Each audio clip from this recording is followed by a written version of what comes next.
Hey y'all. So I came to share another dream that I had. This dream I had last week. And it goes like this. Well, first let me say this disclaimer.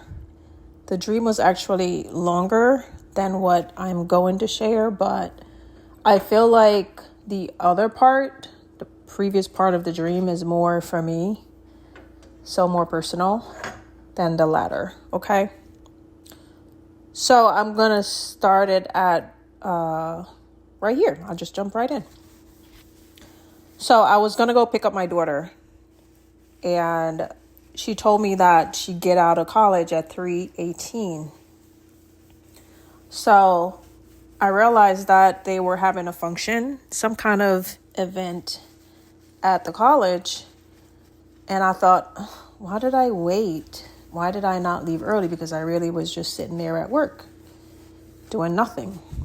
So anyway, finally, I left to go pick her up. Ran into traffic.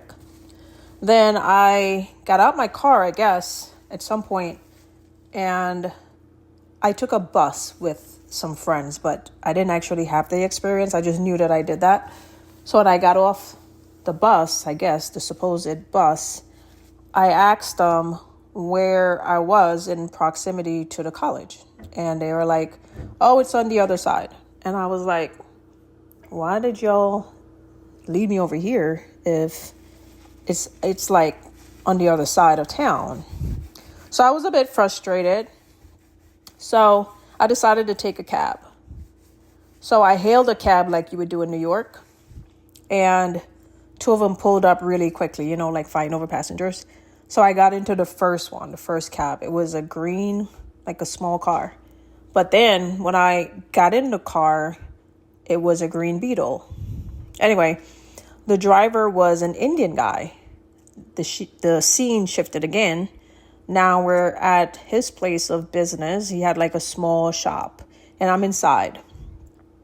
And we were talking about, traveling and money and not being rich or anything, but like the idea of traveling, like that was the conversation. So I was waiting for my daughter. Before my daughter got there, his son showed up with a book.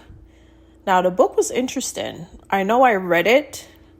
I read the title of the book in the dream, but when I woke up, I forgot the title. But I knew it was about some kind of battle.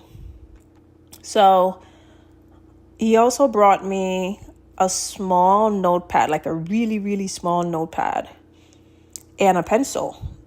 And in the dream, I had a knowledge that I had asked for that. So he brought it. Anyway, then my daughter showed up and we were talking. And then she said, we need to take a walk next time. So what are we going to talk about? So then my daughter was no longer my daughter. She was, but not her face changed, right? The scene changed and I'm sitting down now with her, but she's someone else, if that makes sense. So she had a journal. And I remember thinking, oh, I'm so glad that she's journaling. Like, those are things that I'd encourage her to do in real life. So the first page that she turned to was a page that was talking about, like it was a letter or a note that she had written to her boyfriend. And the next one was this. It said, Mommy, Raggins, Baggins. And I don't even know if I'm pronouncing this right, but as you can see it on the screen. And then she said red flags. So in my mind, in the dream, I'm thinking, is she saying that his actions are a red flag? Like, that was my thought, because I didn't know what she was talking about. Like, I had never heard those words before. And I woke up. So when I woke up, I kept saying it over and over, like Raggins, Baggins, because I didn't want to forget it. And I was like, are these even words? I thought they were non-words, honestly. So I went and Googled it, and that's what I found. So I just wanted to share that because I find it very interesting. And I believe this dream is from the Lord. So, do your own research for yourself, take it to the Lord, see what he reveals to you, because I've been getting a lot of these types of dreams about creatures. So, yeah, see if he'll talk to you about it. And let me know also in the comments if you have any knowledge about this, because I sure did not. So that's it, y'all. Just wanted to share that. Remember, Jesus is coming back soon. Stay ready. Keep watching. And keep praying. Love you all. But Jesus loves you more.